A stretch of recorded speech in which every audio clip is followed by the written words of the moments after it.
अर्धवार्षिक परीक्षा 2023-24 कक्षा 9वीं के लिए विज्ञान का जो पेपर है साथियों, वो यहाँ पे लेके आ चुका हूँ मैं आपके लिए। और यहाँ पे दोस्तों जो आपका पैटर्न है अभी नया वाला, उसी के अनुसार आपको पेपर है वो मिलने वाला है। यहाँ पे लगभग प्रश्नों की संख्या 40 से 45 के बीच रहेगी। तो चलिए अपन यहाँ पे स्टार्ट करते हैं और सभी प्रश्नों को मैं आपको बता देता हूँ। आपके लिए बहुत ज़्यादा इंपॉर्टेंट है, अच्छे से इनको पढ़ लेना। 100% आपको एग्ज़ाम में यहाँ से देखने को मिलेगा। तो चलिए अपन स्टार्ट करते हैं।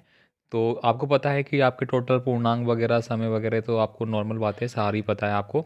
यहाँ पे मैं बात कर लेता हूँ प्रश्नों को लेके कौन कौन से प्रश्न हैं जो आपके एग्ज़ाम के लिए आ रहे हैं। पहला प्रश्न देखिए, बर्फ़ है उससे जल बनने की जो प्रक्रिया है उसको अपन क्या बोलते हैं? उसको अपन बोलते हैं गलन। यानी कि बर्फ़ का गलना ही क्या होता है? गलने से जल बनता है। और इसी घटना को अपन क्या बोलते हैं? गलन। दोस्तों अगर मैं यहाँ पे वाष्पन विधि की बात करूँ तो बर्फ़ से ये जल नहीं बनेगा, वाष्पन की विधि के द्वारा बनेगा, तो ये एक दूसरा मेथड हो जाएगा। ये क्या होगा? जल के माध्यम से वाष्पन होता है, ठीक है। तो इसको आप ध्यान रखना, जमना तो पानी से बर्फ़ बनेगा। ये आपके अलग मेथड हो गए। इसके बाद देखिए यहाँ पे टिंडल प्रभाव प्रदर्शित नहीं करने वाला जो विलयन है वो आपको यहाँ पे बताना है। तो दोस्तों टिंडल प्रभाव आपने पढ़ा था, एक कोलॉइड वगैरह में होता है विलयन में, तो यहाँ पे ये हो सकता है मे बी, बल्कि आप कमेंट जरूर करना इसके रिगार्डिंग, यह सही है या गलत। यहाँ पे देखिए एल्यूमिनियम फॉस्फेट का अणुसूत्र क्या होगा? तो ये AiPO4 हो जाएगा। ऑप्शन नंबर ए आपको सही करना है। यहाँ पे देखिए अगला प्रश्न है, रदरफोर्ड का एल्फा कण प्रकीर्णन प्रयोग किसके खोज के लिए उत्तरदायी था? तो दोस्तों ये आपको बताना है कि जो रदरफोर्ड ने एल्फा किरणें के लिए ये जो खोज करी थी उसमें किसको उन्होंने मोस्टली इम्पोर्टेंट माना था? तो दोस्तों ये परमाणु के केंद्र के रूप में वहाँ से टकरा के वापस रिपीट होते हैं, इसलिए ये केंद्र से रिलेटेड थे, तो ये मेरा आंसर हो जाएगा। दोस्तों मैं आपसे रिक्वेस्ट करूंगा, चैनल पे आप नए हैं तो प्लीज़ चैनल को सब्सक्राइब करके वीडियो को लाइक ज़रूर कर देना और अपने दोस्तों को ज़रूर भेजना। यहाँ पे देखिए अगला प्रश्न है जो कि रिपीट है, और मैंने पहले के वीडियो में भी ये डिस्कस किया था जब मैंने 9वीं के लिए विज्ञान के पेपर आपको बताए थे कि ये जो क्वेश्चन है आत्मघाती वाला, ये फेवरेट क्वेश्चन है 9th क्लास के लिए। ठीक है, तो यहाँ पे आत्मघाती थैली किसको बोलते हैं? लाइसोसोम को बोलते हैं। तो ऑप्शन नंबर सी सही आंसर रह जाएगा। यहाँ पे देखिए अगला प्रश्न है, विभोज्योतक उत्तक जो है वो होता है वो किस में होता है? पत्ती में, फूल में, मूलभाग में या तना में? कमेंट करके बताना है। नेक्स्ट देखिए यहाँ पे फेनेरोगेम कहलाते हैं। तो दोस्तों ये क्या कहलाते हैं? ये आपके कहलाएंगे जिम्नोस्पर्म टाइप के होते हैं ये। तो ऑप्शन नंबर डी है वो इसमें सही आंसर आपको करना होगा। किस संघ के जंतुओं का शरीर छिद्रमय होता है? दोस्तों आपने जलीय जंतुओं को देखा होगा कई बार, जिनके शरीर में छिद्र पाए जाते हैं बहुत सारे, ठीक है, उन्हीं को बोलते हैं। लेकिन ये आते किस में हैं? सरीसृप तो आपका अलग हो जाएगा। प्रोटोजोआ आप जानते हैं जो कवक वगैरह होते हैं जिसको बोलते हैं। और फॉरीफेरा हो गया और मोलस्का, इसमें से आपका आंसर हो जाएगा। यहाँ पे देखिए अगला प्रश्न है, वेग में परिवर्तन की जो दर है उसको क्या बोलते हैं? उसको अपन त्वरण बोलते हैं, एक्सीलरेशन बोलते हैं। चलिए आगे बात करता हूँ। यहाँ पे न्यूटन की गति का प्रथम नियम संबंधित है। तो दोस्तों न्यूटन के गति के नियम आपने अच्छे से पढ़े थे, उनको आप अच्छे से देख लेना, बहुत इंपॉर्टेंट है। ये तीनों नियमों के प्रश्न आपको एग्जाम में पूछे जाएंगे। तो यहाँ पे पूछा जा रहा है कि न्यूटन का गति का जो प्रथम नियम था वो यहाँ पे पूछा गया है। और इसका आंसर अपन दे लेंगे कि ये था आपका जड़त्व का नियम। एक था जड़त्व का नियम, एक था आपका, दूसरा कौन सा था जिसमें कि याद में थोड़ा सा भूल गया, इसको मैंने लास्ट वीडियो में बताया था कि कमेंट करना, लेकिन किसी ने कमेंट नहीं किया। अगर किसी को आते तो आप कमेंट करना तीनों, ठीक है। पहला जड़त्व का नियम, ठीक है, जिसमें कि कोई भी वस्तु अपनी जो वर्तमान स्थिति में उसी में रहेगी, जड़ जड़ अवस्था में रहेगी कुल मिला के, जब तक उस पर बाहरी फोर्स नहीं लगेगा। एक क्रिया प्रतिक्रिया का था, बाकी एक आप कमेंट कर देना। यहाँ पे देखिए हाँ, संवेग से संबंधित था ये तीसरा, ये तो तीसरा था, ये पहला है, ये शायद दूसरा था। आर्किमिडीज का सिद्धांत संबंधित है। तो दोस्तों ये आपको बताना है, वेरी वेरी इंपॉर्टेंट है, ये भी फेवरेट क्वेश्चन है। तो ये दोस्तों मैं आपको 100% श्योरिटी के साथ कह रहा हूँ, अगर आपने इन प्रश्नों को अच्छे से पढ़ लिया, यहाँ से एक भी प्रश्न आपका गलत नहीं होगा और 100% यहाँ से परीक्षा में प्रश्न आएंगे।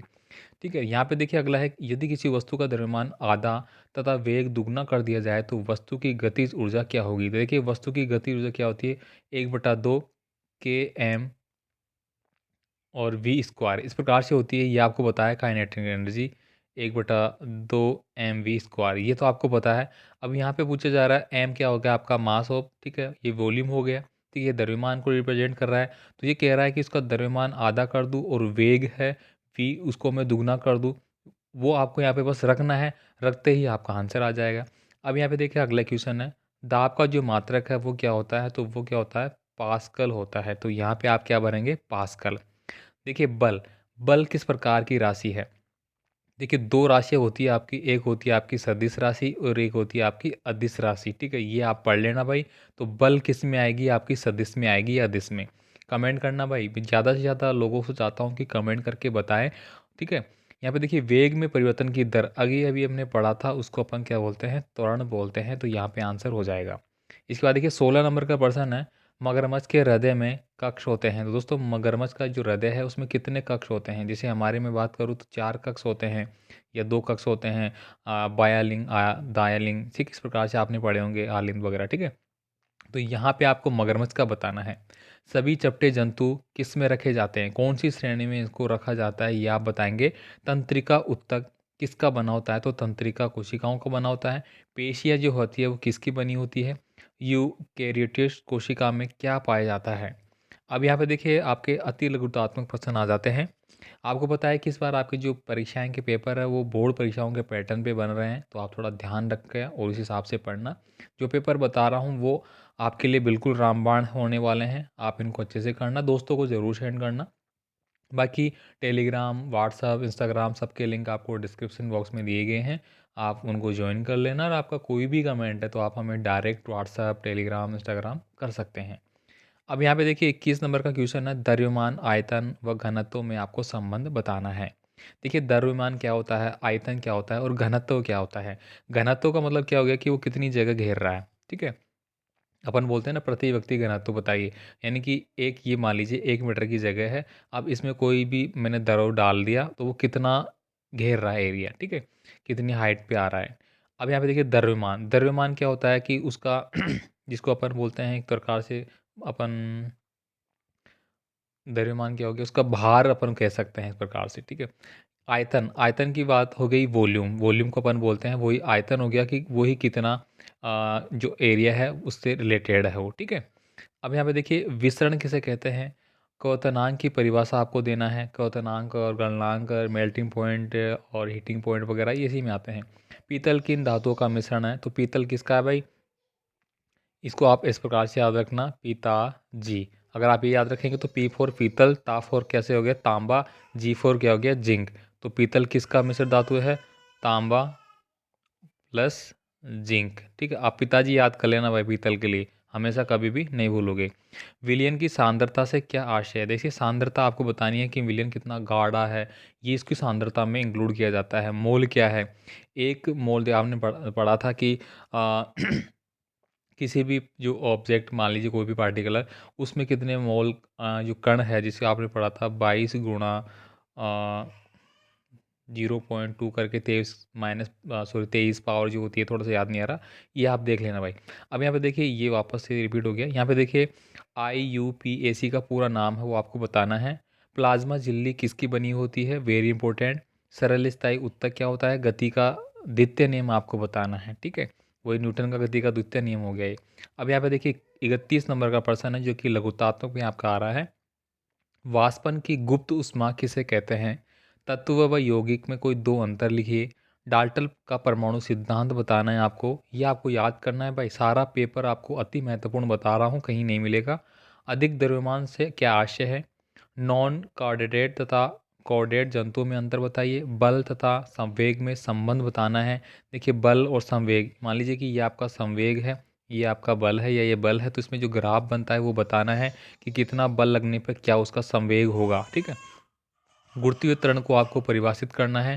गुरुत्वीय त्वरण का मान क्या होता है, ठीक है? गुरुत्वीय त्वरण क्या होता है? कुल मिला के गुरुत्वीय आकर्षण जो होता है उससे रिलेटेड ही होता है। आर्किमिडीज का सिद्धांत बताना है। फंजाई जगत के प्रमुख लक्षण है वो बताना है। इसके बाद देखिए यहाँ पे दीर्घ प्रश्न आपके आते हैं, इसमें मैं बात करूंगा यहाँ पे 4 नंबर के प्रश्न है ये। वाष्पीकरण किसे कहते हैं? वाष्पीकरण की दर को प्रभावित करने वाले कारक कौन कौन से हैं? बोर के परमाणु मॉडल की संकल्पना बतानी है। तंत्रिका कोशिका न्यूट्रॉन की संरचना का चित्र सहित आपको वर्णन करना है। और दो गेंदों के मध्य प्रत्यास्थता टक्कर का उदाहरण देकर संवेग संरक्षण के नियम को आपको समझाना है, ठीक है? इसके बाद देखिए यहाँ पे 44 नंबर का क्वेश्चन है, गुरुत्वाकर्षण का सार्वत्रिक नियम क्या है? ये किन दो पिंडों के मध्य लगने वाले गुरुत्वाकर्षण बल के सूत्र व्युत्पन्न आपको करना है। गुरुत्वाकर्षण का मतलब क्या हो गया कि एक किसी भी ऑब्जेक्ट मान लीजिए जैसे पृथ्वी है, इसका अपना एक फोर्स होगा, एक आकर्षण बल होगा जो किसी वस्तु को बाहर जाने नहीं देगा, अपने केंद्र की ओर खींचेगा। कहाँ पे? केंद्र की ओर। हम इसको केंद्र की मानते हैं, ध्यान रखना, ठीक है। तो ये पूरा पेपर यहाँ पे हो जाता है कक्षा 9th के लिए, किसका? विज्ञान का, जो कि आपके लिए एकदम रामबाण साबित होने वाला है आपकी वार्षिक परीक्षाओं के लिए। बाकी और भी पेपर है वो आपको मिलते रहेंगे, काफ़ी पेपर ऑलरेडी अपलोड किए गए हैं। प्लेलिस्ट है बनी हुई अलग से क्लास वाइज, वो आप जरूर देखना। मिलते हैं अगले वीडियो में, धन्यवाद।